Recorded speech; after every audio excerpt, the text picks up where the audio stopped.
पैगंबर हजरत मोहम्मद साहेबના જન્મદિને ઈદે મિલાદુન્નબી પર્વની ઉજવણીને લઈને ડભોઈના મુસ્લિમ વિસ્તારોમાં ભારે ઉત્સાહ જોવા મળી રહ્યો છે।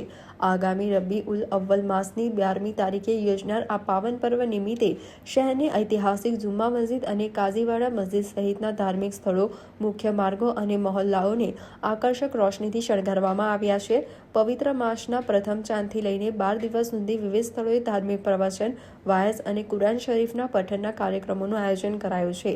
સાથે જ દરરોજ ભવ્ય ન્યાઝ યોજાતા સમગ્ર પંથકમાં ભક્તિમય અને શ્રદ્ધાઓના માહોલ સર્જાયો છે।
गोल्डन